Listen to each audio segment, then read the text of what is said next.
This episode is brought to you by Progressive Insurance. Do you ever find yourself playing the budgeting game?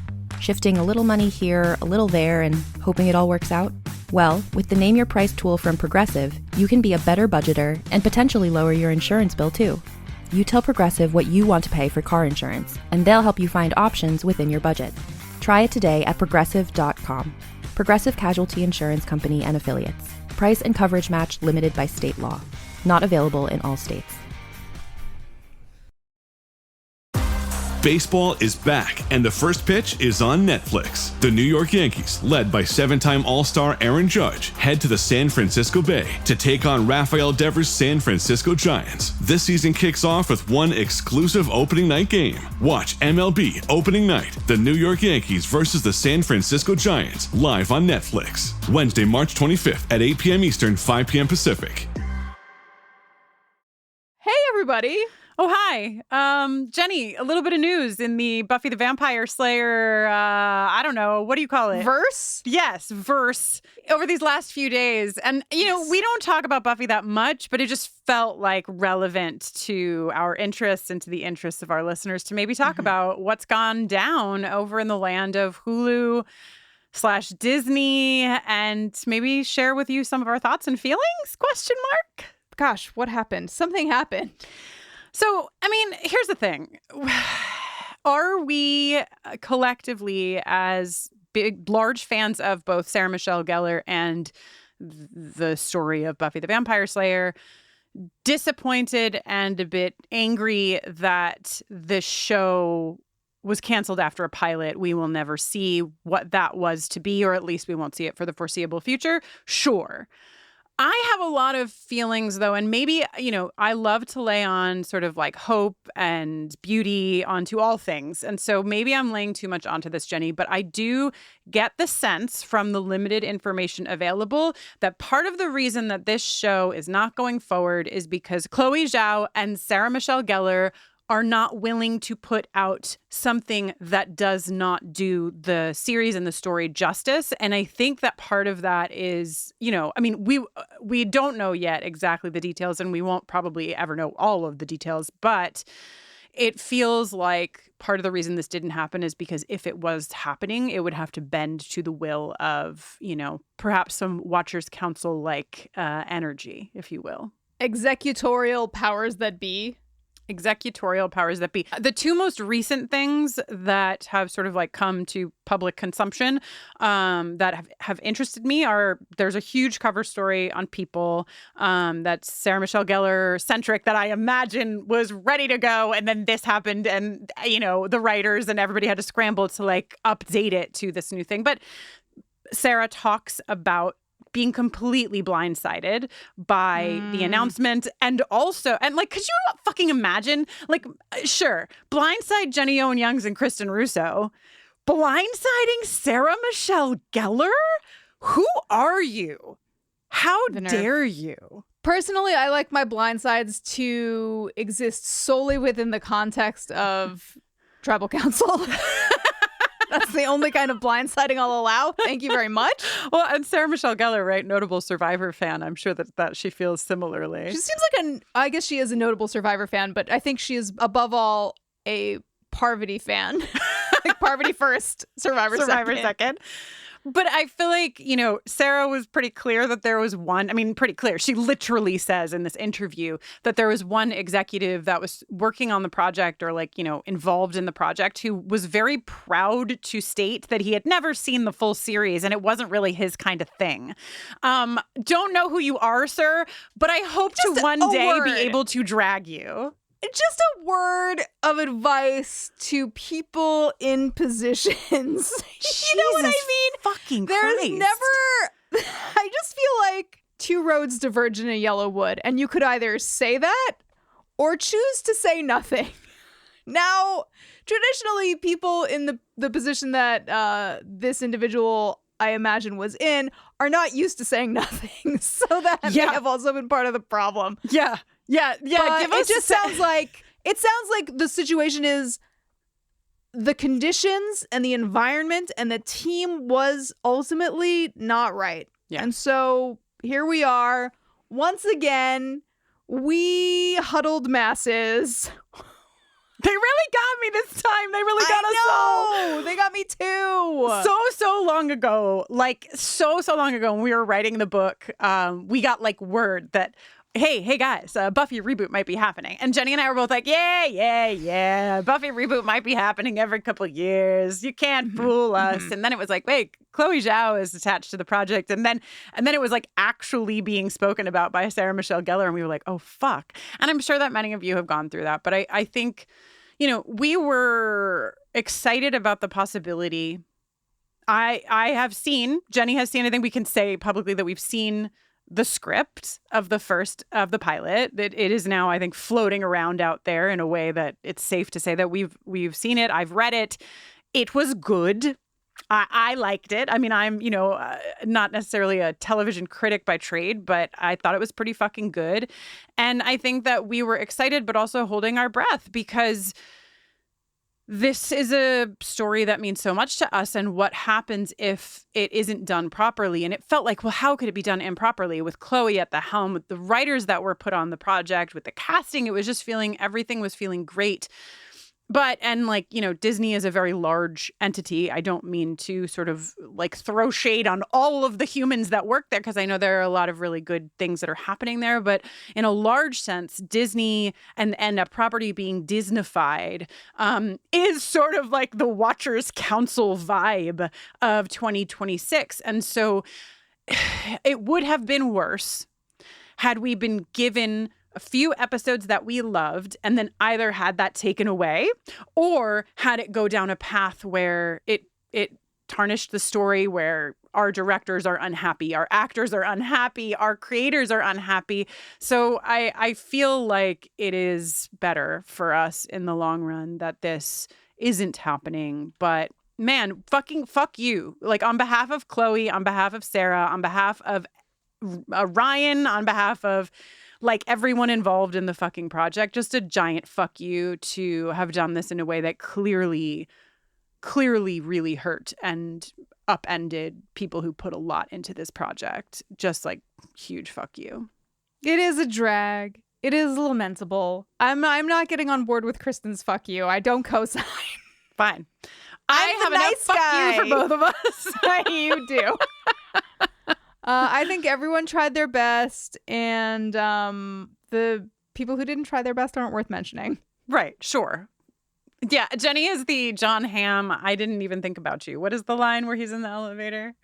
I don't think about you at all. That's much meaner than than anything I have going on. Well, that was the vibe that you delivered for the folks who blindsided. And my fuck you is not for taking away the reboot. My fuck you is just for men in suits, man. Get it together, you know? Just get your shit together. Actually, you're never going to get your shit together. So could you just, you know, in the words of JoJo, get out right now. You're just any excuse to sing that song. JoJo's really been in my head. We also did a horror watch of Get Out. So like it's just like there's been reason for it. I feel like I have also seen as much like disappointment as I have seen. I've also seen a lot of like Lady Ghostbusters reminiscent. I'm glad it would have ruined everything. And I just feel like even if something bad got made, how could it ruin the original? It wouldn't. It wouldn't have. And you know, it's hard to trust anyone or anything. But when you have that team at the helm, I had more trust than I probably would have ever been able to have otherwise. Yeah, there was great promise, but alas. Also, Firefly animated series. We can talk about that at another time, perhaps, but that's exciting, maybe. They're trying to make it happen. They have a lot of pieces in place, too. They're just looking for a home. All right. So, good luck. Godspeed. Should we talk about everyone's favorite demon? Der Kindestod? Allow me to beckon you forward into the episode with my very long, benailed finger. No, I'm not looking. I'm hiding behind my bowler hat. Come with me now. You know, a girl died here last night. How? Well, the flu. Flu doesn't exactly sound monsterific.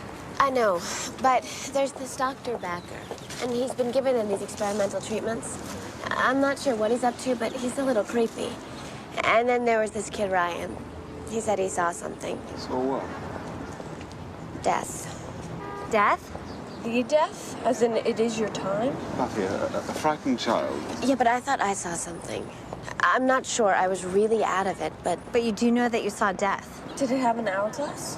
Ooh, if you ask you to play chess, don't even do it. Guy's like a whiz. Maybe it wasn't death. Maybe it was something else. So this isn't about you being afraid of hospitals because your friend died and you want to conjure up a monster that you can fight so you can save everybody and not feel so helpless? Cordelia, have you actually ever heard of tact? Tact is just not saying true stuff. I'll pass.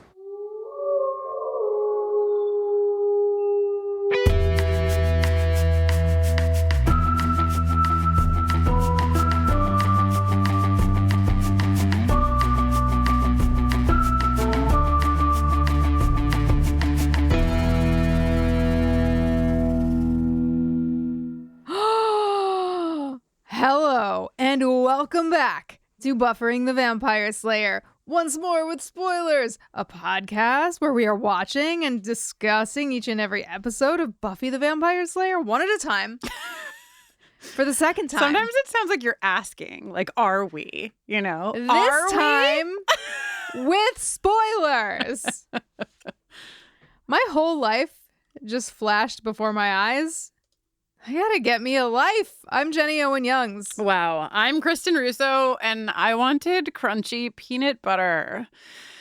Today, we are discussing Season 2, Episode 18, Killed by Death. A title that, honestly, has never made any sense to me. I mean, I guess, well, Celia was killed by death, but he isn't death. Ugh, whatever. Killed by Death, the best named episode of any television show in the history of film and television, was written by Rob Desautels and Dean Batali and directed by Darren Sarafian and originally aired on March 3rd, 1998. That's creepy. It's March 3rd right now when we're recording Whoa. it. Whoa. Wee-oo, wee-oo, wee-oo. Those are the creepy sirens. This is the one, according to Jenny Owen Youngs, where Buffy gets a great big flu and goes to the hospital where a behatted, bewigged, and belongfingered oogie boogie is slurping mercilessly on the life force of infirm children. Infirm children instead of sick children. Did you use sick somewhere else so you couldn't use it again? Who knows? On the life force of infirm children with lethal results. Oh no!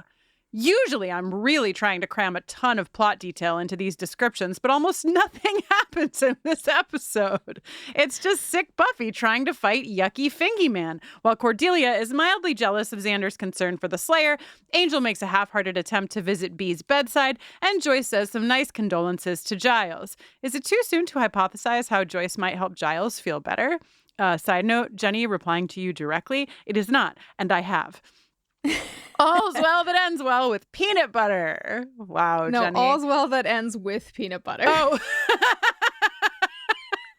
Okay, I disagree a little bit. I think one other, I sound like I'm setting up a joke. I'm not. I think that the other big thing that happens in this episode is some deep Buffy vulnerability is unearthed. Sure. I have shit to say about it.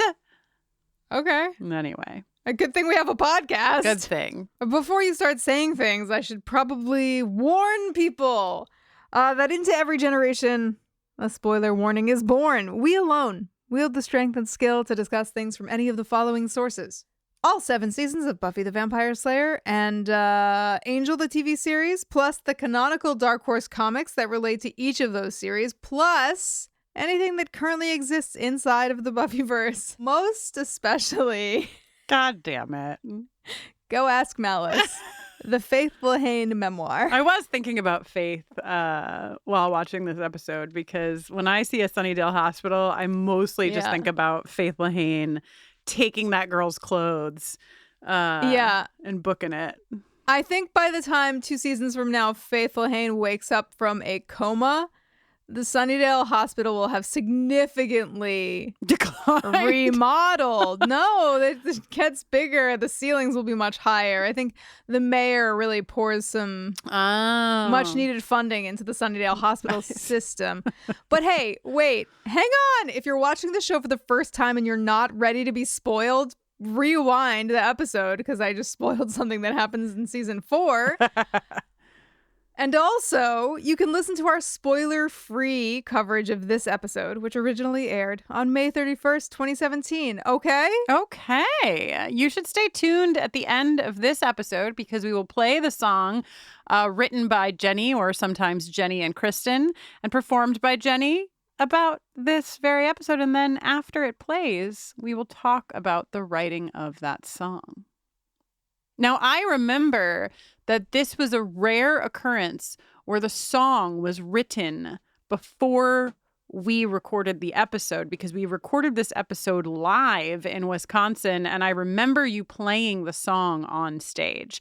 That maybe that's the only time that has ever happened. I don't know if you have a memory of ever having recorded maybe the body. Maybe you had the body recorded before we taped the episode.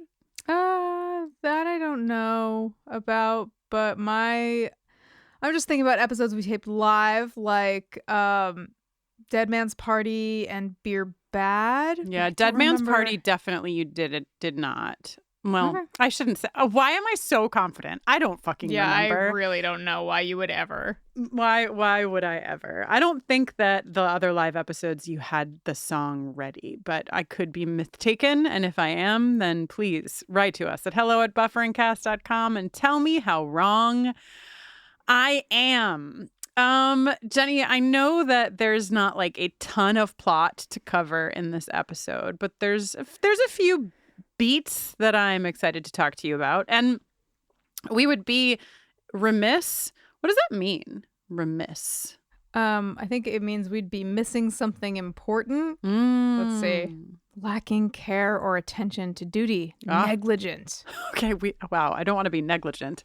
But we would be remiss not to mention the fact, and not to maybe briefly touch on the fact that this episode, you know how in life, like, you think that some of the most important things that happen to you will like line up with big episodes. Like, for example, Jenny and I sort of entering into our separation as the prom was happening. You know, that's an episode that just really, you know, you're like, wow, the prom, there's Angel, there's Buffy, they're breaking up, we're breaking up. Wow.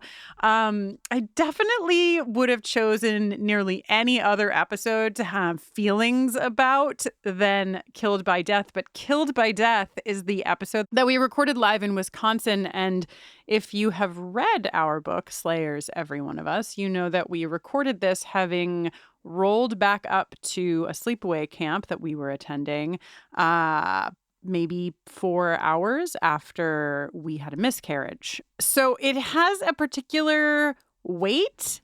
And I don't know, like, Jenny, I don't know what this is for you, but it is a very hazy memory for me of a live recording. I also, like, remember really cackling and guffawing as we watched this live with like the audience. We watched this in Wisconsin before we did the live taping. And when I was rewatching the episode, I was like, I have no recollection whatsoever of watching this episode with a room full of people and just enjoying the shit out of it. But I like remember that happened. And I, if I may, will say that there are like, you know, everyone who's lived 44 to 45 years has a certain set of like heavy memories. And I think looking back on heavy memories, at least for me, and I don't know how it is for you, Jenny, but looking back on heavy memories is very tricky for me, especially when I think about how lightly I played this. And I don't know how else I could have shown up to do the thing that I did, or how you could have shown up to do the thing that we did, which was talk about Buffy the Vampire Slayer. But I just remember like making jokes about how I was wearing a hospital bracelet because Buffy was wearing a hospital bracelet. And like, it hurts me to think about myself like padding that, like keeping it safe for everyone while I was hurting. But I didn't even know that I was hurting because I was like in a cocoon of being on stage. Does that make sense? Am I making any sense? It does make sense. It's just like, what else could you have possibly done? I know. I don't think there was any other path forward. I know. But sometimes when I think back on those beats in my journey of protecting myself with like humor and comedy, like it's effective and I continue to do it and it's what I do. But there's just something that you want to do it and like walk away from it, not necessarily do it and then have to look back on yourself doing it. So yeah, in watching this episode, I would literally never re-listen to the live recording ever, because I would never be able to hear myself and know what was actually happening inside of me. But even just like thinking about it is hard and painful. So I don't know. Does any of this come up for you? Am I just a sack of emotion that knows no bounds? Like, how are you doing? I simply don't know what you're talking about. I wasn't there. You weren't there. That's right. You can't prove otherwise. If you're not going to listen to the episode, you can't prove that I was writing in multiple ways. No. But yeah, it was a very dark moment for both of us, and also a very powerful moment for both of us in that we were sharing it together. And now it's threaded forever through this fucking underbite belong-fingered demon. Like, how does this guy get to also just tether himself to such a very big moment in our history? Unfortunate, to say the least. Anyway, if you want to read or hear, relive the magic. Yeah. No, I wasn't just suggesting that they go back and listen to the episode, though I'm sure that you will. I was just going to say that if you want to hear us speak a lot more eloquently about the experience that we had in recording this episode live, you can do that because we wrote a book where we pulled out our beating hearts and made some letters out of them and put them on paper. It's called Slayers, Every One of Us. And and now we're going to forget all about that and march off into... I can't believe we're podcasting about this episode for the first time ever. You know what, Jenny? We are, actually. That's the truth. We literally are podcasting about... This is one of the only ones that we will podcast about for the first time here today. So Buffy has the flu. She's not looking too good. I feel like the previouslys for this episode are like so rude when you hold them up against what this episode is. It's like, Angel is evil. Your boyfriend is dead.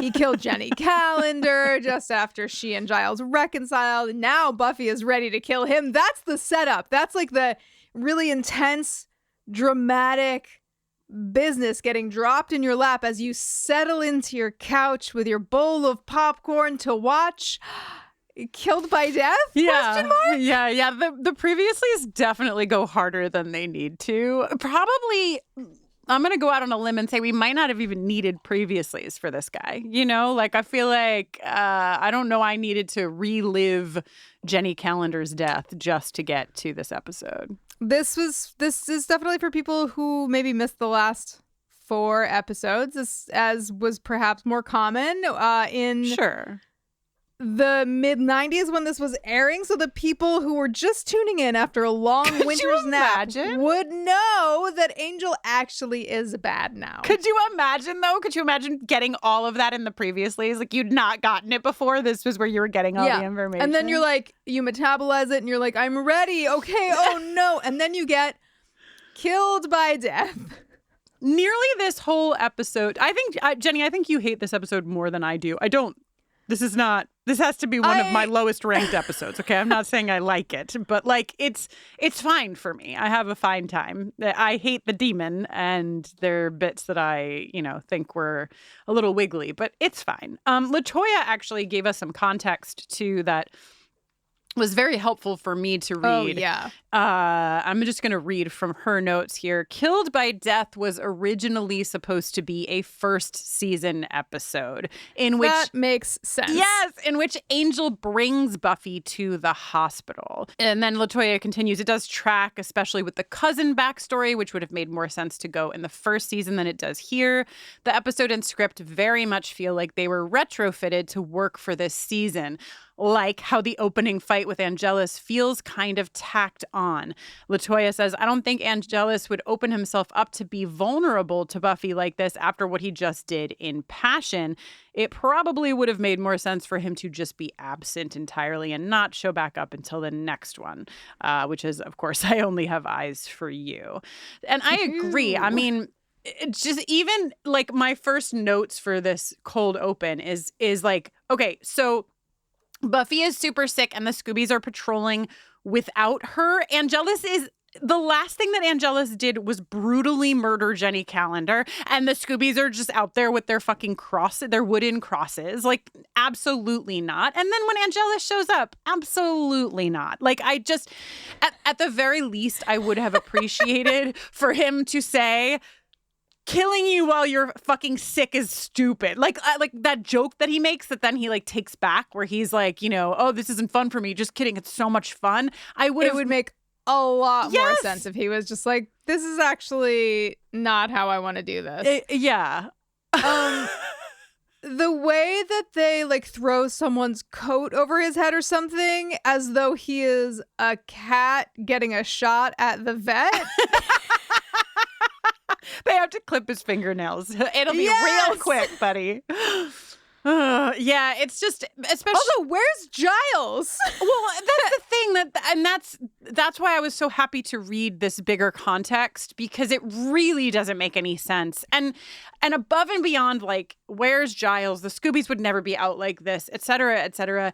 You are taking this character of Angelus, who you have just made, like, you've told us he is terrifying. The most dangerous guy, the scariest guy ever in the show to date. And you're throwing a motherfucking coat over his head, and then you're using your 3 wooden crosses, and he's like, I'll come back next time. Like, he should not have been in the episode at all. No. Buffy is really just tossing herself over the cemetery wall like a sack of waterlogged potatoes. Given her condition, why not just walk through the same main entrance that Willow, Xander, and Cordelia took? Although now that I'm thinking about this, now I'm thinking about when we used to live around the corner from a cemetery, Greenwood, that I can neither confirm nor deny that someone we know snuck into after hours. Wow, I don't remember that. It was the nighttime, and a friend of the pod who shall go unnamed, who also lived around the corner from the cemetery, knew how to get in after the main gates were closed, because the cemetery would close at sundown. Our friend had a hack and told someone else, showed someone else where to get in. I don't know who it was. Right. There was like a place where the gate was low enough, like the one small place where the gate like it was sloped. It was the ground was sloping, the road was sloping, and then the fence had not yet caught up to the slope. So there's just like this one little spot where you could hop up on top of like the low wall, and the fence was like low enough that you could scoot over it. What did you do in there? I mean, walked around. Sorry, what did your friend do? Someone allegedly do inside of the cemetery after hours? Yeah. Walked around, looked at tombstones, wondered if anyone else was also walking around looking at tombstones. Took a stroll to the highest point in Brooklyn, which is in there inside of the cemetery. Nothing deviant. Were you scared at all?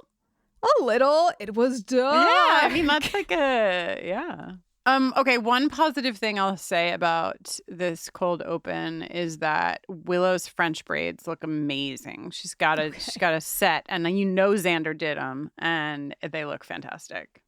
One thing that I like about the cold open is Cordelia saying, "We're all concerned about how gross you look." This is, and LaToya points this out as well, a banger for Cordelia. This is one of Cordelia's highest concentration of Cordelia lines episodes.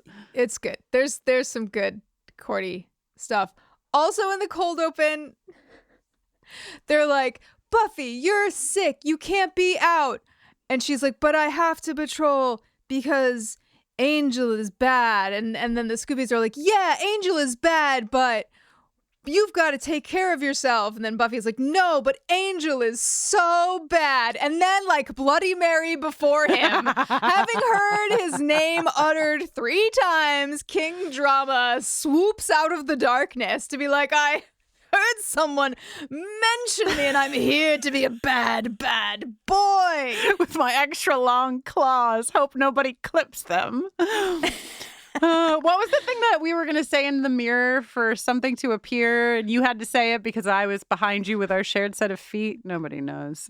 I don't remember. The Sunnydale. Okay, so nearly the entire episode takes place at the Sunnydale Memorial Hospital. Do you want a little couple of facts on the Sunnydale Memorial? I would love them. Hospital. Well, first of all, the filming location for this is the Linda Vista Community Hospital. This was a hospital that closed in 1991, and after it closed, it became a very popular filming location. I will let you know that upon reading some of my reports, Jenny, I learned that the hospital was sold in 2011, and now it's a senior living facility as of 2015. Okay. But it's in a lot of shit, okay? Like, we're talking TV, movies, we're talking music videos. Let me list a couple of music videos for you. Garbage, Bleed Like Me. I'm picking my favorite ones. Paramore's Monster, 9 Inch Nails, Closer.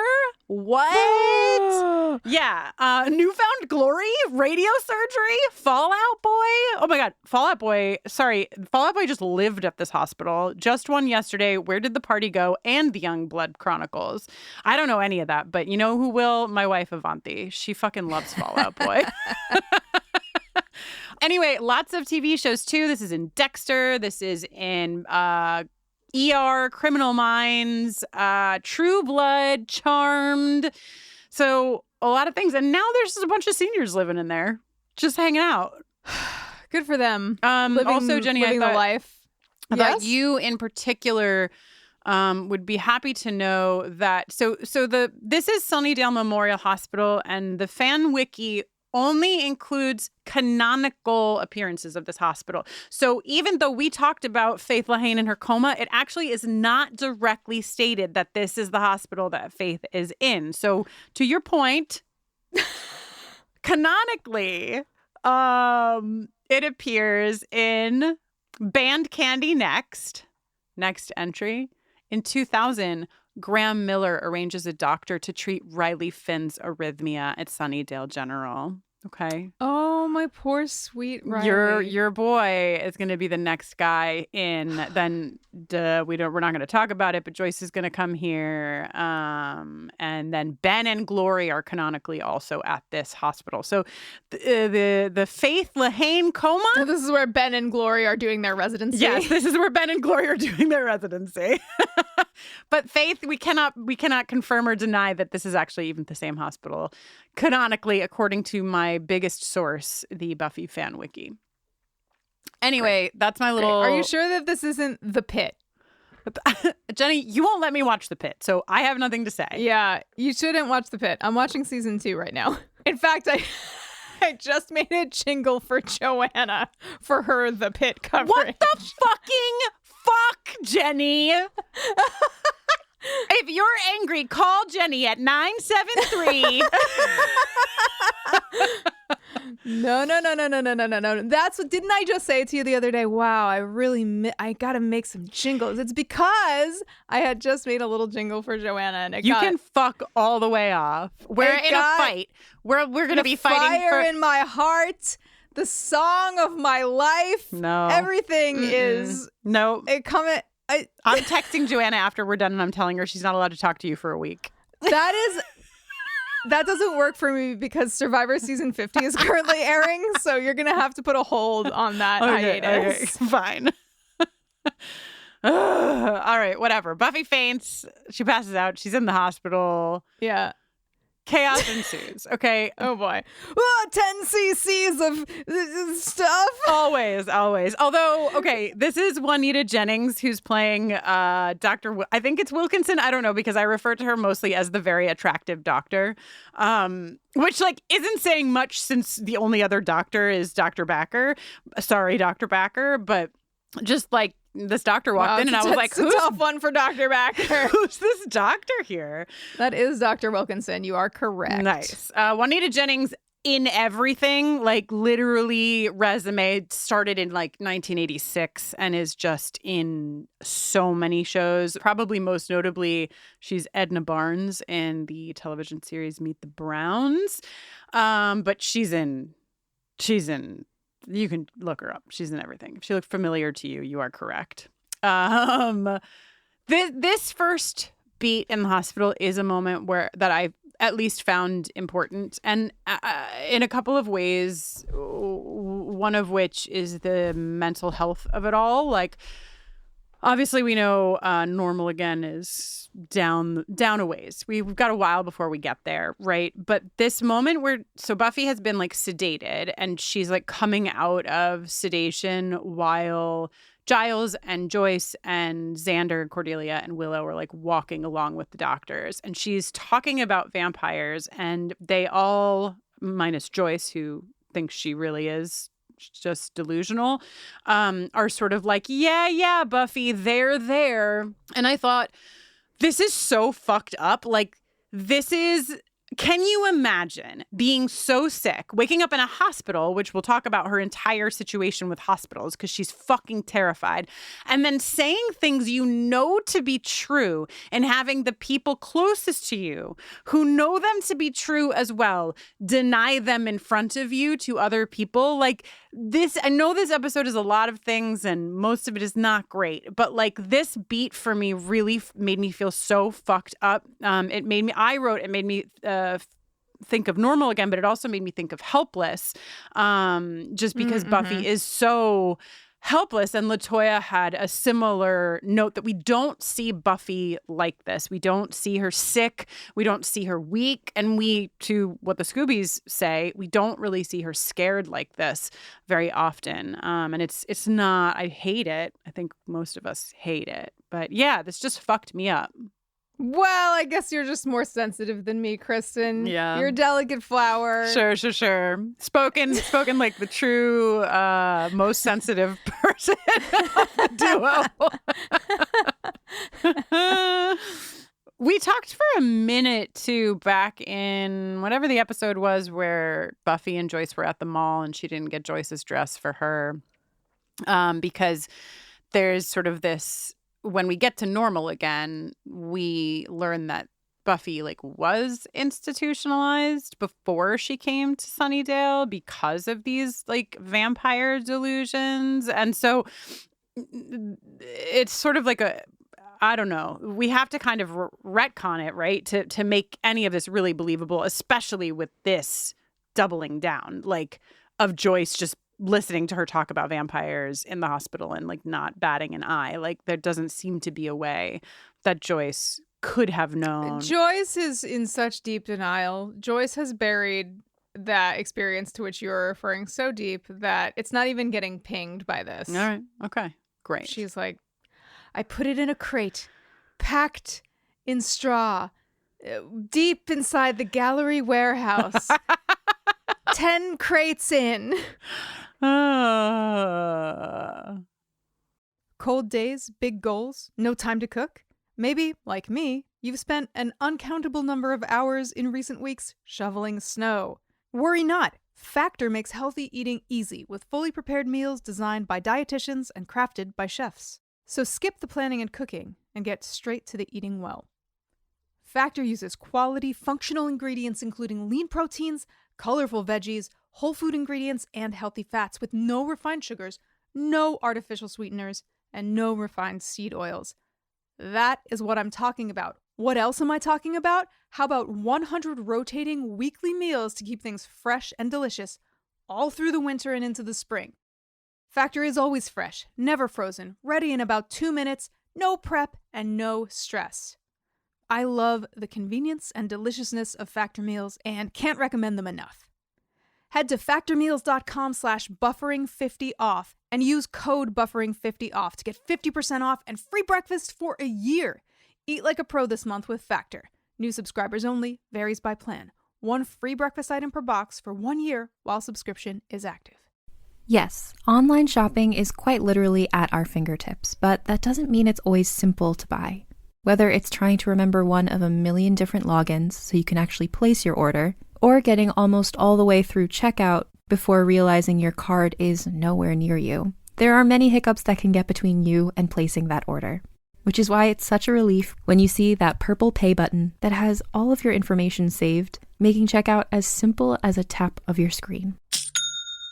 That iconic purple shop pay button is why Shopify has the best converting checkout on the planet, meaning less carts going abandoned and more sales going to you.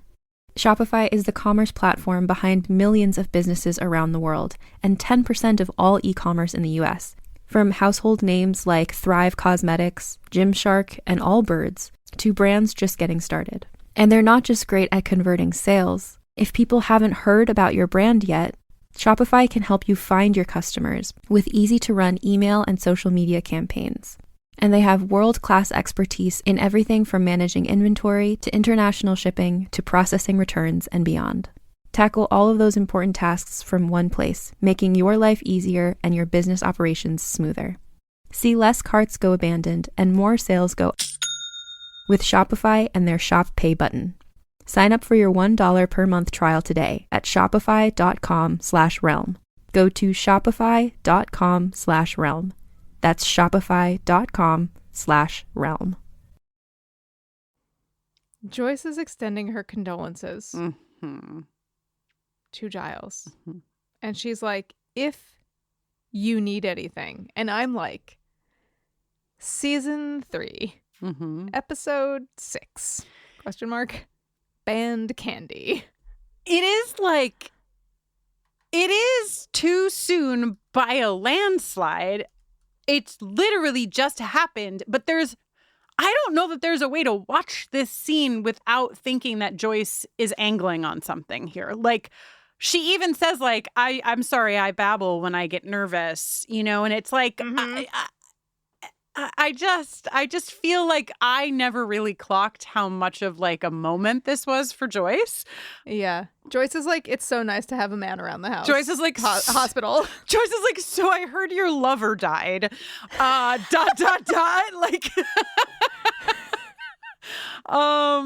yeah, I don't know. I don't know what else I could possibly I heard you make two of were it. close. I heard she was found murdered in your bed.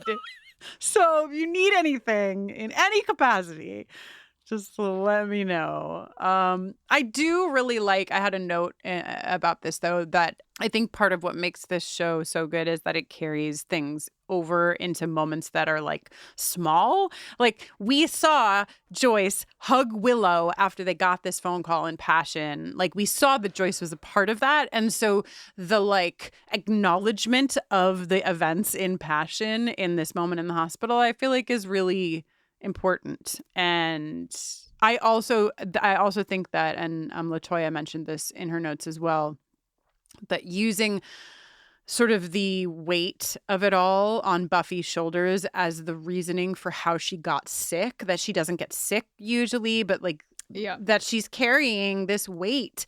I really did like that, like, of the ways in which they sort of twisted things to get it to fit in this season. I thought that was pretty spot on. And she says more times than I've ever noticed in season 2, she really is talking about the people that she couldn't save. I feel like once I started noticing it, it just is like popping up every episode or every other episode. And it's even here, right? Dr. Backer, who like, she didn't even fucking like, didn't know the guy, didn't meet the guy, didn't anything. And they still give her the space to say, if I had gotten here sooner, he wouldn't have died. Like, she's really under something that is more present for me than it was on previous watches. Yeah. Great. And yes, and then my last note. These two were flirting in that, quote, mom of a slayer but doesn't know it, end quote, and dad of a slayer but just lost the one he loved, end quote, sort of way, right? Right?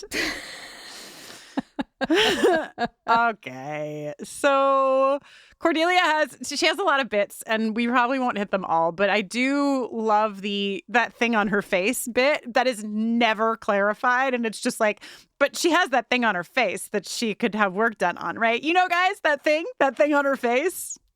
No, Cordelia. Okay, so a hospital is a public building, meaning Angelus / any vampire, for that matter, can come and go as they please. This seems like really important information.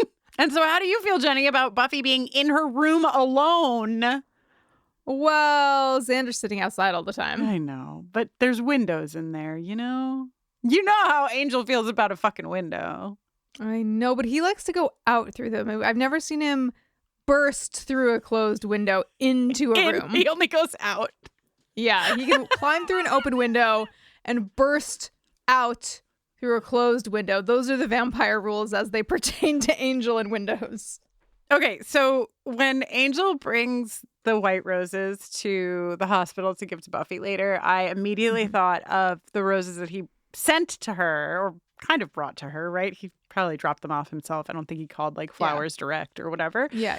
And that he had, it was only 2 episodes ago, okay? He loves to give roses to her as a way to like fucking egg her on or whatever. And the last roses said soon. And so I'm wondering if there's a card in this one that says sooner. Now. Right?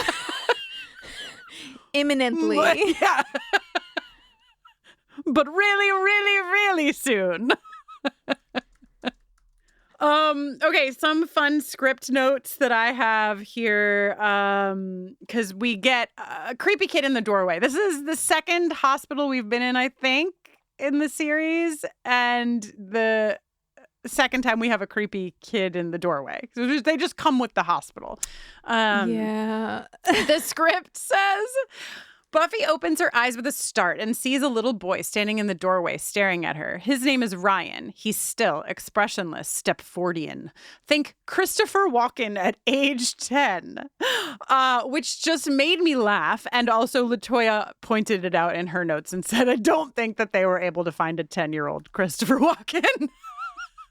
Do you want to hear how Der Kindestod is described in the script?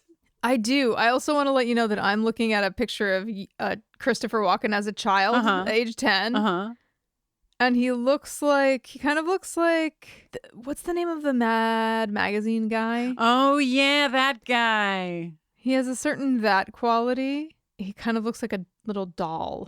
Okay, Carry on. I'm going to pass on looking that up myself. And instead read you this beautiful description from the script of Der Kindestod. I'm ready. Okay. Suddenly, a mysterious figure passes by the door, following the boy. The figure is tall, not quite human, dressed in dark clothes, like an 18th century undertaker. In the dark, Buffy barely registers the figures, in all caps, ghastly white face, beak-like nose, hairless head, and ugly red-rimmed eyes. They say nothing of the underbite, and really that's his most defining feature. Yeah, she may have completely failed to register him if the score hadn't gone wrong. His entrance. Right as he walked by. Hey, I want to let you know that Der Kindestod is played by James Jude Courtney, who also plays Michael Myers in Halloween 2018 and the 2 subsequent Halloween re-sequels. Wow. And I'll remind you, Kristen, that Halloween 2018 is the one where the first person to die is somebody who's trying to make a true crime podcast about Michael Myers. Yeah. The podcasters go first. I love when the podcasters go first. You know what, though? If you're a podcaster, you actually are always looking behind you because the camera's on you and you see yourself in the camera. So we're safe like that, you know? If somebody was behind me, I would know. There's some kind of horror film trope or like niche reasoning. I'm thinking about like when Gale Weathers is surveilling a teen party and she leaves the van and Kenny's there by himself and maybe one of the teens gets in the van with Kenny and they're watching Jamie Kennedy's character and then they're like, oh no, the killer's behind you. But it's a delay. On the surveillance cam, but there's a 30-second delay on the feed. God, this is getting scary. Let's not talk about it anymore. I know. Imagine if we got murdered. Our podcast would be so famous, Jenny. Imagine if we got serial killed while making the podcast. Married. This is divorced. Let me be clear. Murdered. This is not an invitation, listeners. Oh, don't murder us. This is purely speculative for entertainment value. I almost said don't murder us. We have children, falling into the ultimate trap of you only have value if you have a child. I don't think that don't murder us, we have children necessarily falls into that column. I think it's sort of like somebody's got to feed that kid. Exactly. Okay. The Freddy Krueger. Now, one thing I do remember talking about, because obviously, like, this is so Freddy Krueger coded. The biggest moments of which are when Backer gets killed, that there's literally 4 slashes, like 4 bloody slashes in his jacket, and that this demon is invisible unless you have a fever. So, like, we don't see it. We just get the slashes. Then we see Backer's, like, hands picked up above his head and dragged down the hallway by, again, invisible demon. Super Freddy. And then at the end, when we're in the basement, there's a shot right as Der Kindestod, like, comes down into the basement where it's silhouette and his shadow is on the wall and his 4 fucking belongfingies are dragging against the wall, like where the shadow is. That is like 1-to-1 on the original Nightmare on Elm Street. Totally. And this is, you know, I mean, there's not a lot of horror episodes of Buffy, and this is one of them. So I do like it for that. I do like it for how many times Avanti was like, bah! And baby Buffy. Do you want to talk about Celia for a second? I mean, I know we don't want to talk about Celia, but we have to talk about Celia. Joyce with the most casual lore drop of all time. When Buffy was 8, her cousin died in the hospital and Buffy was alone with her in the room at the time. What? Literally, what? Could you imagine?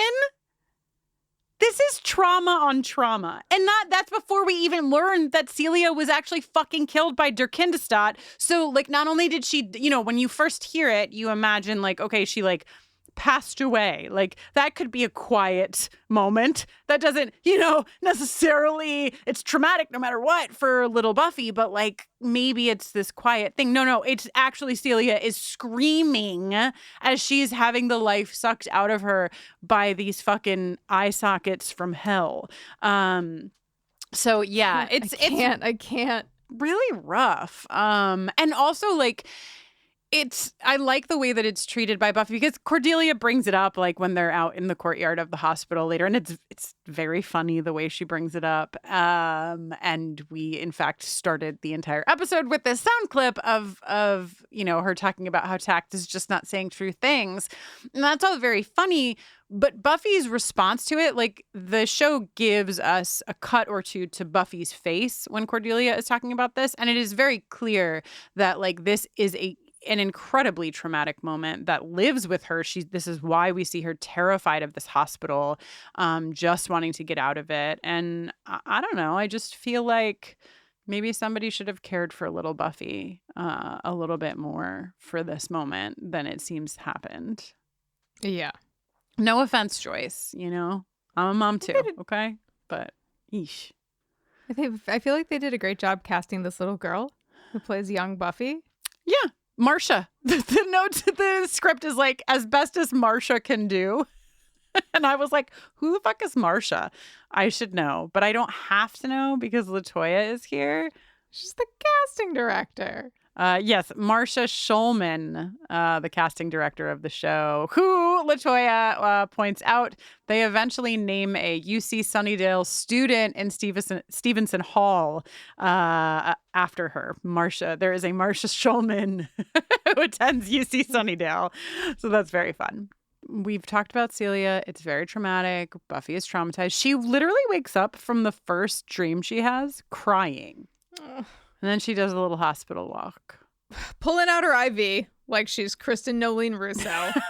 Why Famously. is there just always always a guy mopping a hospital hallway at night. Mm-hmm. We've got the lurking security guard. We've got the gurney roll. Man, I hate it when you lose the young ones, letting us know that a child died. Yes, this is Willie Garson, the late, the great, known for many, many things. Of course, for me, as Stanford from Sex and the City. And he is such a young little guy in this. Yes, he is simultaneously in the bloom of youth and also the same age he would be for the rest of his life. Yeah. You know, so something that whatever. It's a horror episode, so I'll let it have its things. But like the misdirect when they're in the filing room and he's like, he says to Cordelia that like Dr. Backer understands that children also die, or what does he say? He says Dr. Backer understands the truth about children. That they die sometimes. Just like, and never resolved, never acknowledged. It's just like the misdirect that Dr. Backer is like evilly doing things. Oh, God, I can't wait. Jenny, remind me. Make sure I don't forget to talk about the computer screen in the library that shows Dr. Backer's rap sheet, okay? Okay. All right. So the long and short of it begins here. Buffy overhears Dr. Wilkinson, a.k.a. my girlfriend, arguing with Dr. Backer. And Dr. Wilkinson is basically like, you can't do this to these kids. And Dr. Backer is like, but I can. And we hear that he's like raising their temperatures. And so for the majority of the episode, we think, oh, it's probably Dr. Backer. Giles, they all think that the kids can see the demon, but nobody else. When in actuality, it's people with a fever can see the demon. When Giles was like, children can see something we can't. Our evil faces. I was like, sir, what? Anyway, everyone was wrong, which is usually going to happen when you're like, oh, clearly it's Dr. Backer. The Scooby-Doo rule says. Yeah, we can't figure out who it is unless we're like a certain distance from the end. Yes, exactly. Shout out to Xander for his little Clint Eastwood moment here. When Angelus comes to the hospital and is like, oh, you think you could stop me? And Xander's like, maybe not. But what about that cop? And those orderlies? And that guy over there? I'd like to see you try. Want to go for it? Let's go. This is very tough of him. And then you can sort of see once Angelus like is basically spooked off once again after getting 3 crosses to the face the night before. And now he's like, ugh, I'm scared of Xander and all these orderlies. After he retreats, Xander definitely looks like all of the air is leaving his lungs. Yeah. I mean, that's the thing. The way they play, and because I maintain, I agree with LaToya. He just didn't need to be in the episode. Would have been better. But there was a way to have him show up to these places and make it a little more believable, because him just rolling up to deliver the fucking roses for Buffy, like, that's enough. Him walking away because Xander's like, basically with the energy of like, it's not worth all the trouble, is where it becomes not believable.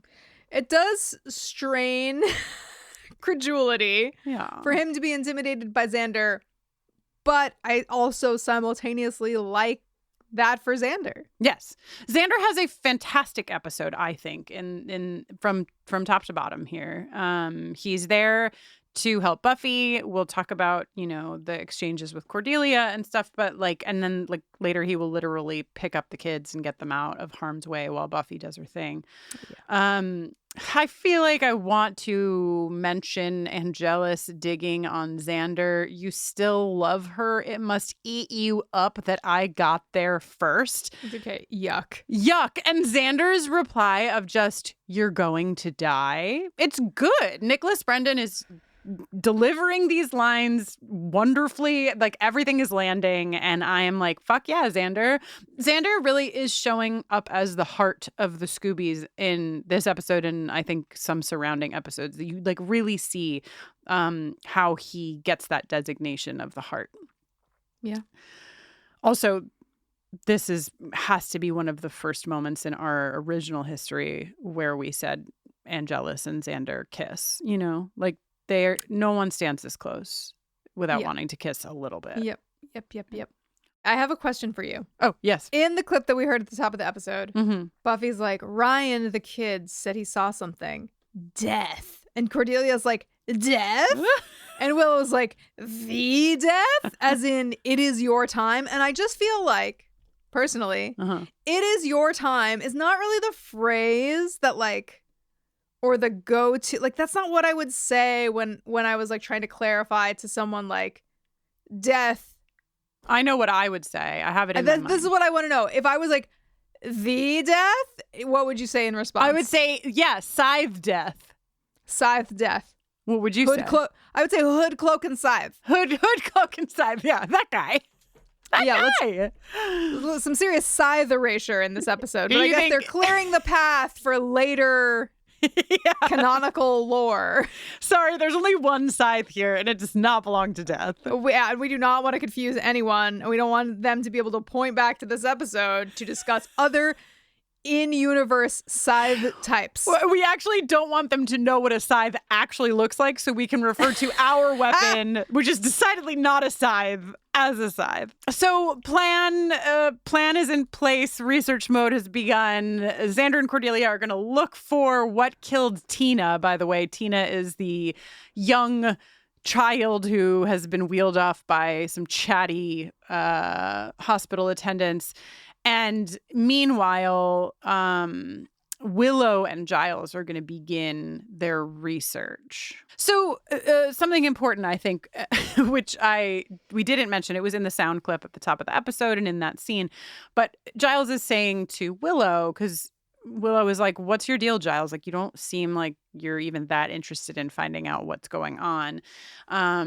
He's like, well, what Cordelia said, like, could be right. And what Cordelia said was, all right, so you're sure this isn't about the fact that you're afraid of hospitals because your little friend died and you want to conjure up... little friend! She actually says your friend, I realize in reading the script, but the script says little friend. Oh, okay. Because your friend died and you want to conjure up a monster that you can fight and save everybody and not feel helpless. This is... Hit the fucking Cordelia jingle. Cordelia, I love you, Cordelia. You're perfect, Cordelia. This is why, and there are so many other moments in this episode, why we love Cordelia. Because, does it have tact? No, it doesn't. But is it potentially right on the fucking money? Yes. And that's what Giles is essentially saying to Willow. Like, I think that Cordelia might have a point. You know, when we see Buffy feeling as helpless as she's feeling, and when we learn these vulnerabilities, like Buffy's make it a demon thing, or like, if it's a demon, I can kill it thing, is something that will be with us for the rest of the series, notably in, the episodes leading up to the body. I mean, the Queller demon was in fact there, sure. But the fact that illness and sickness exist and are not but Celia, because Celia was a demon, right? Like, that's the thing too. This really underpins Buffy's whole, like, it must be a demon with Joyce later, is that this traumatic death for her actually in the end was a demon. That had she known, had she had a fever, had she been able to see this demon, could she have killed this demon? Could she have saved her cousin, etc.? But I feel like it's a really important beat in the series overall, that yes, there are a lot of things that are demons and that Buffy can slay, and there are some demons that maybe she can't, but also there are things that are outside that realm that she cannot have the power over. And that's, some of the more gutting things that happen in the show. At the other end of the spectrum, yes, Cordelia is working overtime to seduce security officer Stanford Blatch. Absolutely incredible stuff. If you have a moment to spare, go back and watch Willie Garson's delivery of the line, "I'm all the time restraining people." Because it is funny. It definitely smacks of, I've never even heard of the Whedonverse. He just showed up to do his job and was like, this is a weird way that they wrote this sentence, but okay. Also, while you're there, just revisit his little growl at Cordelia when she's talking about his nose being so... Yeah. Cordelia cannot stop talking about noses this entire episode. And this is where he tells us that the real truth about children is sometimes they die. Thanks, Stanford. All right. Let's hear... I would like to say that Xander and Cordelia have my heart right now. They really have my heart. This episode doesn't do a lot for me in many areas, but it really is cementing for me how much I love the two of them together when they are good to each other. And also the way that they banter and play off of each other. So let's hear this clip and then I'll talk more because it's a podcast and that's what we do here. Could you make just a little more with the touchy gropey? Jealous? Of Rogaine boy? I don't think so. Here, take this to Giles, okay? What about you? I'm gonna stay here. Oh, right. Your obsession with protecting Buffy. Have I told you how attractive that's not? Cordelia, someone's gotta watch her back. Yeah, well, I've seen you watch her back. What is that supposed to mean? Well, I was using the phrase watch her back as a euphemism for looking at her butt. You know, sort of a pun. Oh, right. Hey. Well, you do. Jealous? Fine. Watch my back. And he does. And so the synopsis, the official episode synopsis from LaToya Ferguson, include the last line of I'll just read you. It's very short. Okay. The ghost of childhood past. Buffy is admitted to the hospital with a raging fever where she encounters a young child who brings with him nightmares of Buffy's past and present. Meanwhile, a jealous Cordelia looks on as Xander protects a weakened Buffy from Angel's fury. All of that's a bit dramatic, the last sentence, because, Angel, is Xander really, whatever. But this idea of a jealous Cordelia over Xander and Buffy is so nuanced, I think, in its delivery. It's not just that flat thing that you read off the paper, this is not just Cordelia being jealous. This is Cordelia being a bit jealous, Xander being a bit jealous, and then kind of being turned on by the other's jealousy and being angry that they're turned on by that. There's just a lot and it's good and it's really good. And then she brings him fucking donuts and sits with him at the hospital while he protects Buffy or, works to help protect Buffy. It's really sweet and good, and I love it. Okay? It's cute. What do you want from us? That's all we have to give to you. It's cute. I love when Buffy comes upon Ryan idly doodling their Kindestod in his room, and she's like, oh, I know that guy. Hang on. What a stunning likeness. Kids always be idly doodling demons. You know what I mean? That is literally all they do. Don't give your kid crayons because they will idly doodle a demon. Kristen, can you say idly doodling 10 times? Idly doodling, idly doodling, idly doodling, idly doodling, idly doodling, idly doodling, idly doodling, idly doodling, idly doodling, idly doodling. Did I win the Emmy for podcasting for that? That's some great that's why people listen to podcasts. Yep. I think I actually just got an email and it's, oh yes, from the Pulitzer Association. Great. It's for us. Perfect. All right. Oh my God. I'm so excited because we are at the point in my notes where I have used my iPhone to take a picture of my computer screen that was playing Buffy the Vampire Slayer because Hulu does not let you screen cap. I know. Don't email me about the settings I have to change. I don't care. I'll just use my phone. Okay. It's fine. Oh, you can change the setting. Okay. Carry on.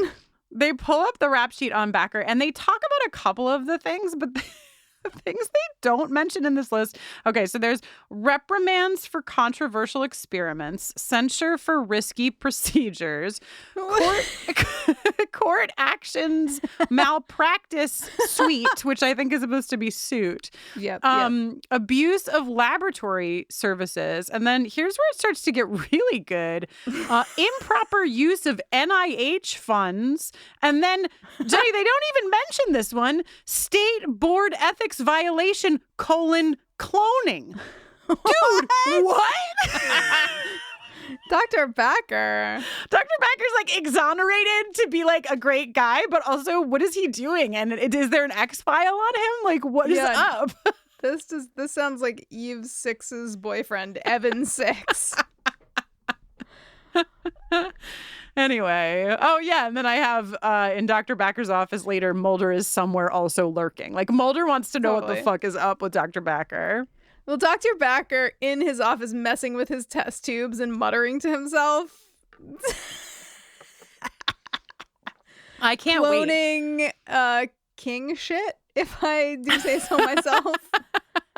This man is up to no good. He just doesn't happen to be up to the no good that we're looking for in this episode. Right. But that's why it's really funny when Willow's like, he really was trying to help the kids. It's like, we didn't necessarily need to exonerate Dr. Back. He could have also been just a bad guy, just not the guy that was literally sucking the life out of the children. Anyway. Also, the way that he creepily squints at that needle when he's like, squirting it. Yeah, if you need to squirt that much out of your needle, you're evil. Like, that's just how I feel. Kristin, please. This is a family podcast.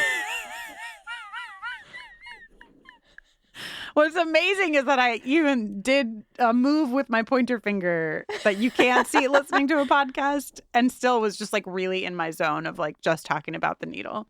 Mm-hmm. Okay. So he dies. He gets got by Der Kindestod, who only we learn kills him later because he was helping the kids heal. It's whatever. Interfering with the buffet status of the children's ward. Yeah. Okay, bud. Okay, so this is where I have an issue. Buffy straight up watches Dr. Backer get murdered in front of her face. And the next thing that happens is it's morning time. Everyone shows up and she's like, by the way. That's a middle of the night call. Come on now. You want to pick up the phone. She's like, for that I thought one. I'd wait until it was daylight to tell you about the invisible monster I saw murder our number one suspect who is actually not guilty. And then, like, Buffy, you're discharged from the hospital, and her being like, no, I must stay in. It's like, you can go to the hospital. You don't have to be a patient to solve this case. Like, it's just a lot of, like, backflips being done unnecessarily. When she shows them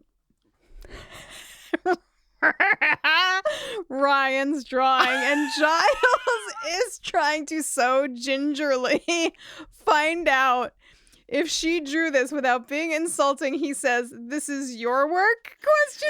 Cut to season 4, Hush, where Giles is fucking drawing on his fucking overhead projectors, okay, sir? Cut to Mulder's drawings of the Jersey Devil.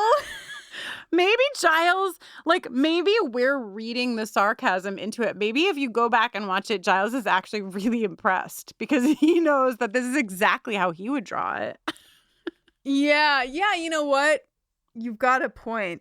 You've got a really good point.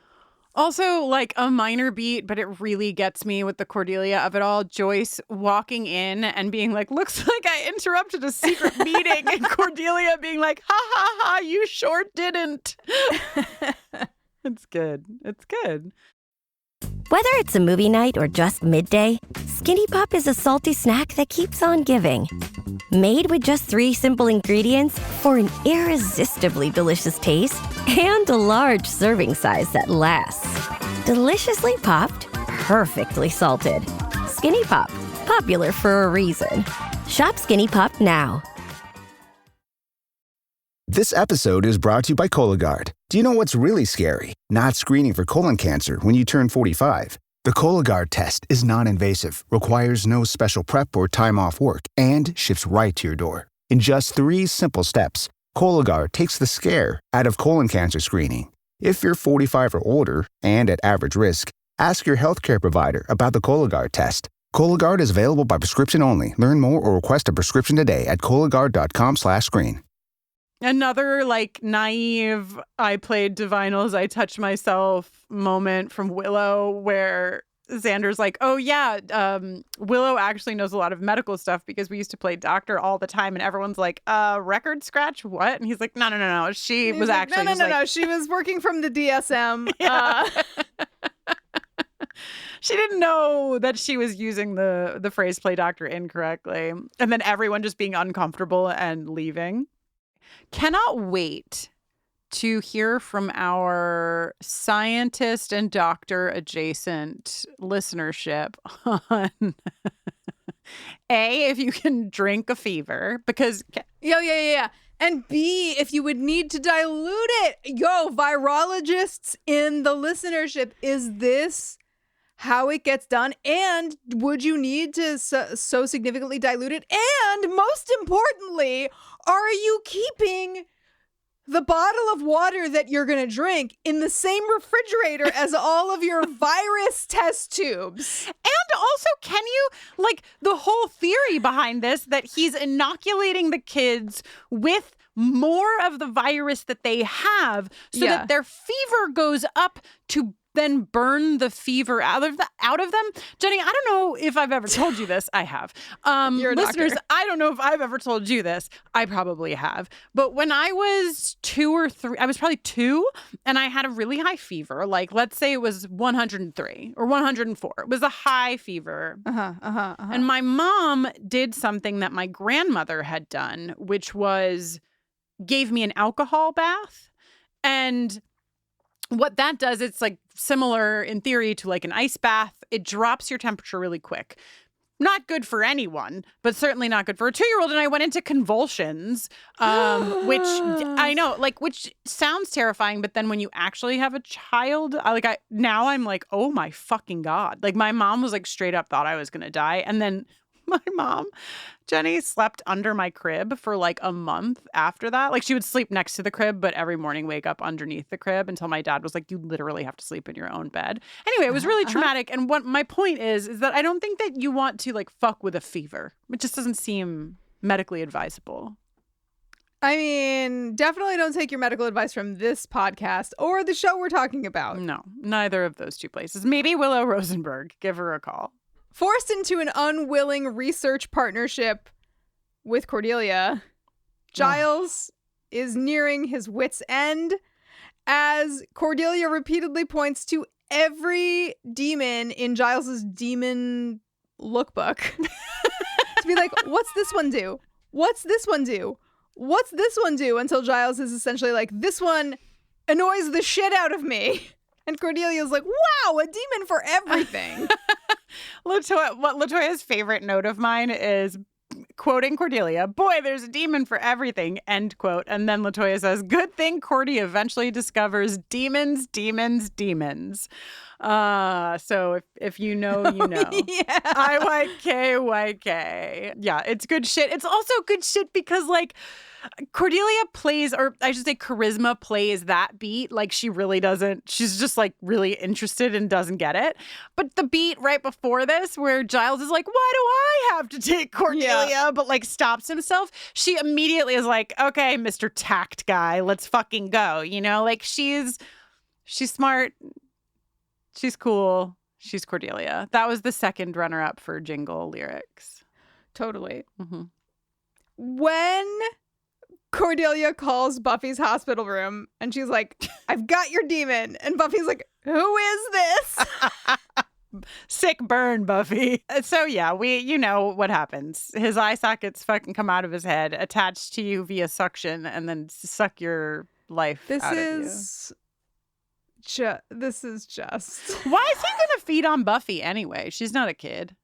She's under 18. Oh, that's the cutoff? Yeah, he's like, totally, yeah. He's like, still a minor legally in the United States, so slurp, slurp. You know what? She's 45. Has a nice ring to it now, 45! doesn't it? But Sanderson sisters and Der Kindestod don't want this bitch, so bye-bye. Getting the description of how Der Kindestod does his thing is like what triggers Buffy to really remember and know for sure that this is what happened to Celia. She has a very clear memory of seeing Celia pinned down, unable to fight back, and just screaming. It's so scary and sad. It is sad. I don't like it. I looked up this actor. And we never hear about her again. Never again. I looked up the actor because I was like, damn, that's some good screaming from this kid. What else did she do? She's in an episode of ER and like a couple other things. But it seems her talent went underused. Well, you know what? I'm trying to think of the right way to say this. Maybe we saw the best of her. No, I just think maybe people are happier when they don't act. That it just seems like a career path really rife with the potential for ultimate sadness. Yeah. And great frustration. Even when you're, I feel like, accomplishing things and achieving and whatever, and you're a working actor, I just feel like, especially for a kid, like it's just a tough path. Yeah. I don't know that we like put a fine enough point on this. The recording of this episode is what began Jenny's long-standing tradition of adding the prefix "be" to words. Behatted, bewigged, and belongfingered.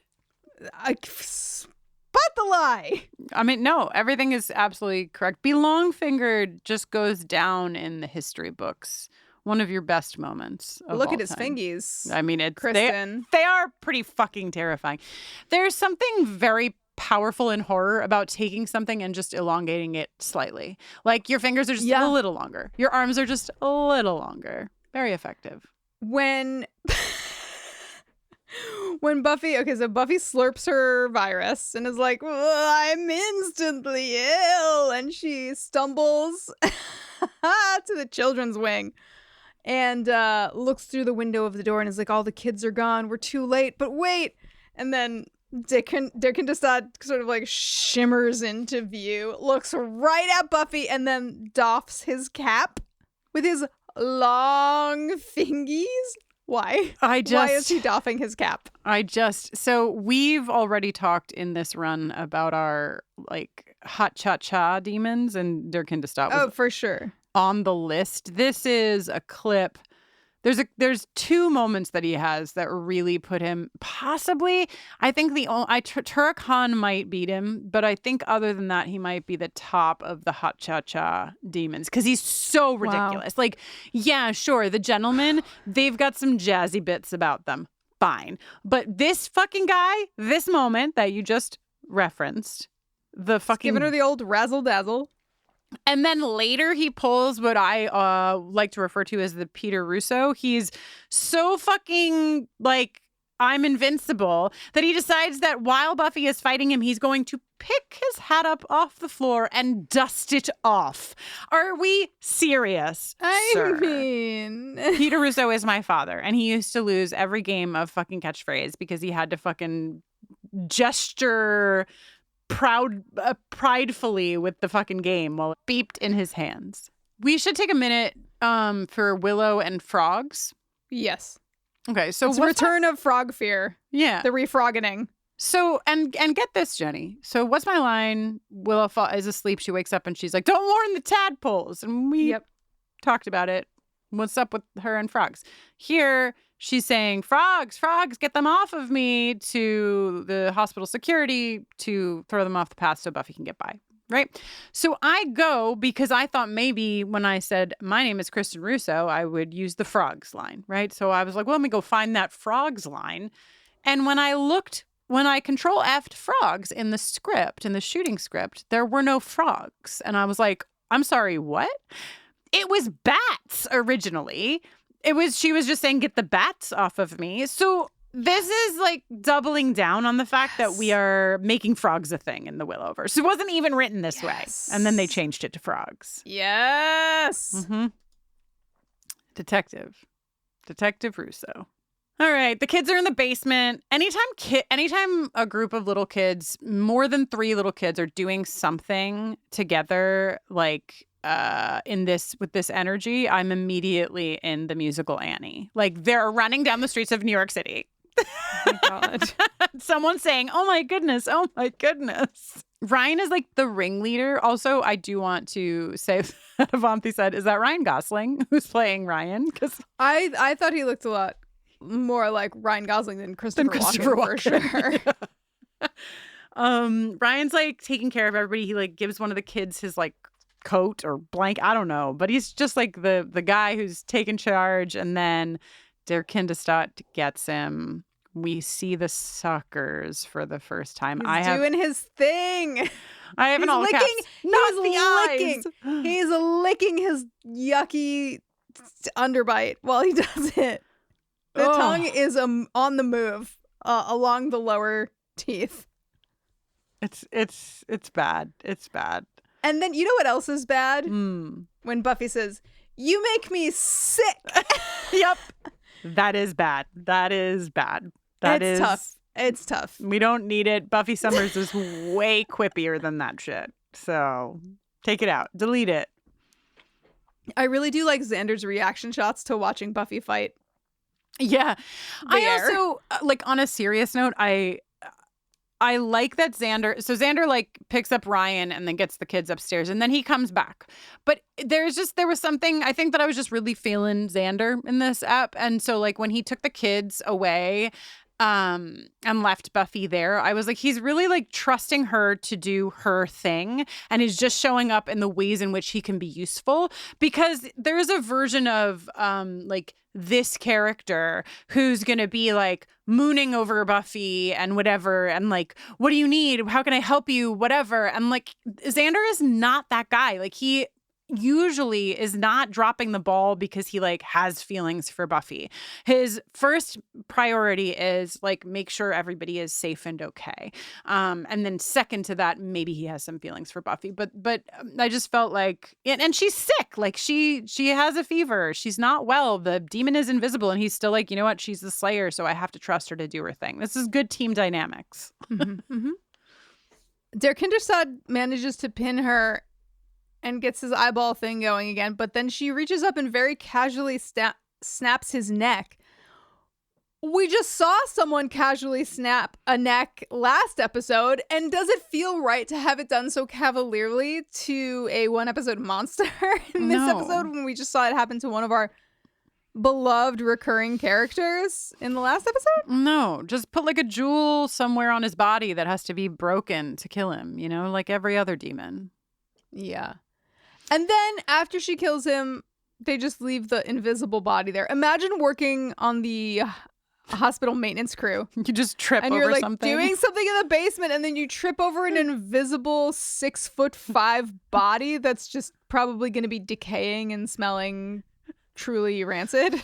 You're like, it felt like a body, but the fingers were too long to be a human body. Yeah, I'm ruling it out. It's definitely not a body. And then the end cap on this episode is everybody in Buffy's bed. Joyce tending to sick Buffy because Buffy is never sick, which is, I mean, Joyce is a little bullied, but it is nice to see like Buffy being taken care of like this, because again, we don't see her sick, we don't see her weak, and so she's getting her little crustless PB&J and 2 parts OJ, 1 part grapefruit juice. And Willow and Xander are totally ready to take advantage of the service train here. Mm-hmm. Also, Xander is drinking Surge. Oh, yeah. Oh, I wrote it in my notes, indeed. Surge! Wait until Buffy Summers learns about fucking, God damn it, what are they called? The PB&J sandwiches that Uncrustables? Wait until she learns about Uncrustables. Yeah. She's gonna be so stoked. She could fucking like put a few frozen Uncrustables in her bag with her steak, and by the time she's hungry for one at the fucking cemetery, they're defrosted, ready to go. Yep. Absolutely incredible. Incredible Slayer sex. This podcast not yet sponsored by Uncrustables. But hopefully soon. Hopefully soon. Okay, Kristen, this came in the mail. It's Ryan made a drawing, and he addressed it, to Buffy from the hospital? Mm-hmm. You know where she lives, Sunnydale, California. Yeah, Buffy is actually like the IRS. You just have to put Buffy on it and it'll get there. Yeah. In the pic we see Der Kindestod's snapped, bleeding neck, blood all over Buffy's clothing, a choker.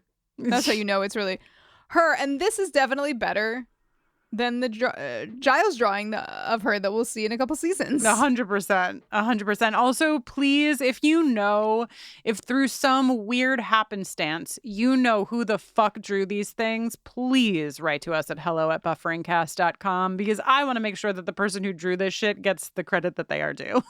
For real. Great. Wow. We did it for a second time. We did it.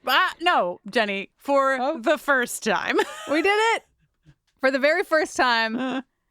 Incredible stuff. I'm Jenny Owen Youngs.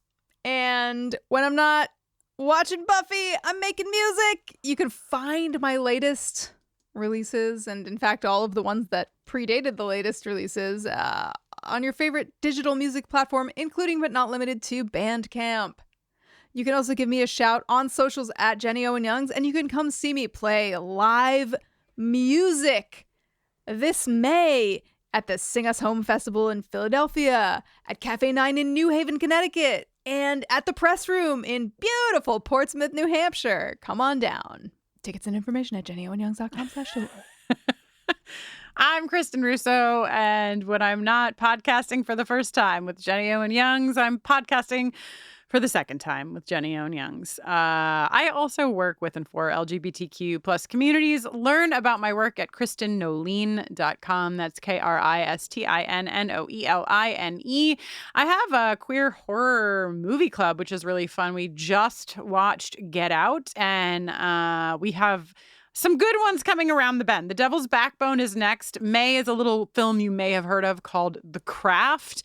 Also Jenny's favorite movie, Only Lovers Left Alive, is in the works. Yes. Cabin in the Woods is in there. We got a good lineup this year. It's curated by people way smarter than me, and it's very great.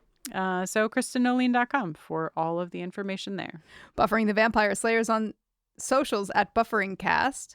You can always email us at hello@bufferingcast.com. You can support our work, rate and review us if you so please, or support us on Patreon, patreon.com/bufferingcast. We are back. We're in season 3 of the X-Files in the Beyond Buffering feed. So join us there if you are into aliens and or Gillian Anderson. And I don't know. What else do we have to say? Where are we as a podcast, as a duo, as a team? Where are we besides the socials and the email address that I already listed? Yeah. Kristin, we're also alive and well in a time capsule, frozen in... What does Han Solo get frozen in? Carbon something? Oh, yeah.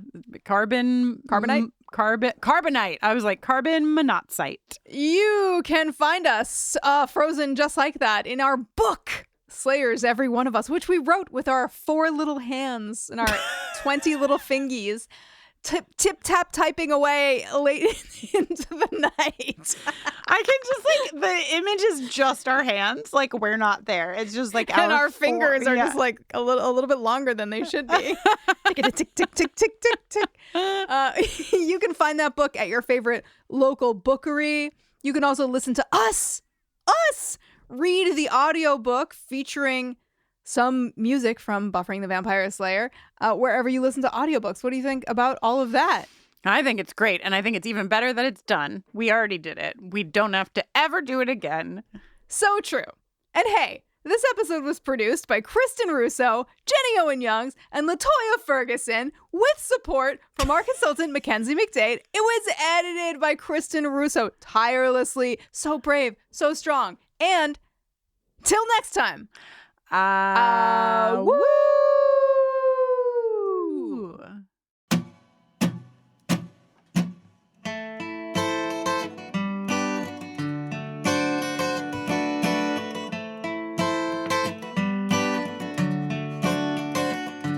There's a demon that's ephemeral down at Sunnydale General in the East Side Children's Wing. He's a creepy motherfucker whose eyes are made of suckers, and he's hungry for children. He's got those long ghost fingers, yeah, with a jaunty hat atop his head. His underbite goes on for miles, but his kryptonite is in these virus vials.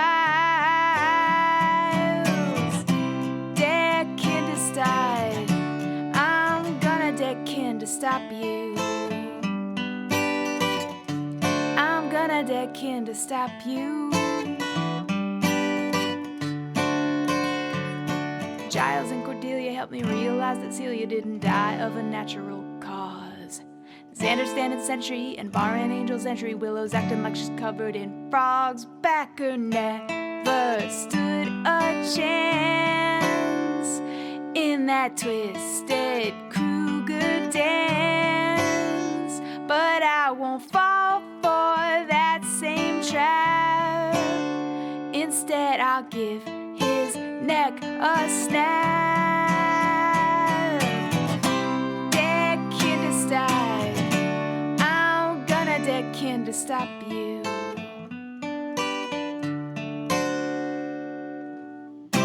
Der Kindestod, I'm gonna der Kinder stop you. I'm gonna der Kinder stop you.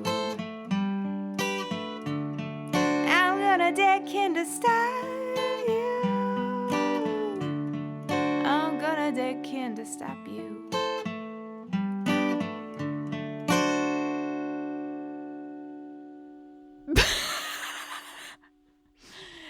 Yeah. What?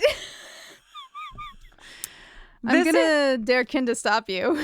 I mean, I'm gonna dare Kin to stop you is great. That is fun.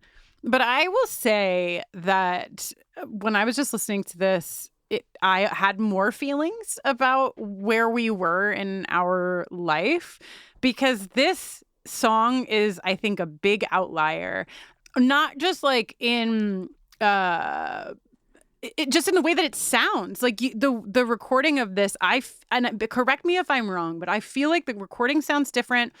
And also it seems like something where like we looked at each other and said, it's okay. Just let it fucking be this because we need a minute. Again, maybe I'm laying that onto it, but it sounds so different than anything else that I've heard to date. Really? Yeah. It does not sound different to me. I don't know why. Maybe it's just my emotions overpowering. Maybe. My mind, but it just there's like a couple of guitar pieces where I'm like, did it like miss a beat? Like it just feels sparse in a way that I don't even maybe it's because it's like just guitar and vocals and it's slower that like, you know, like a lot of the songs that are just guitar and vocals are like really going at a clip and like have a pep in their step, and this one doesn't have that because of obvious reasons. I don't know. Oh well. What are your thoughts on this song in general? It's definitely, it feels like a season 1 Monster of the Week song, which pairs with the fact that this was intended as a season 1 Monster of the Week episode. Yeah.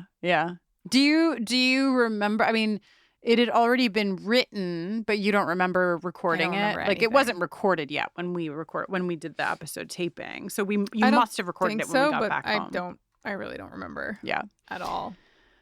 Well, listen, it's great, Jenny. I'm not saying it's not. It's fine. It's fun. It's fun. It's okay to have fun.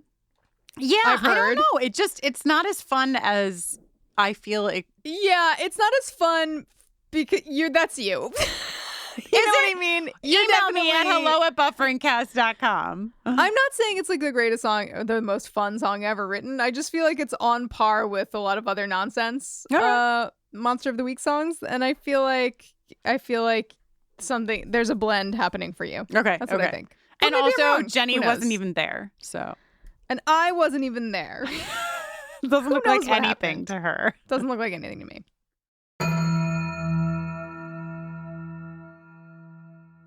It's tax season, and at LifeLock, we know you're tired of numbers. But here's a big one you need to hear. Billions. That's the amount of money in refunds the IRS has flagged for possible identity fraud. Now here's another big number. 100 million. That's how many data points LifeLock monitors every second.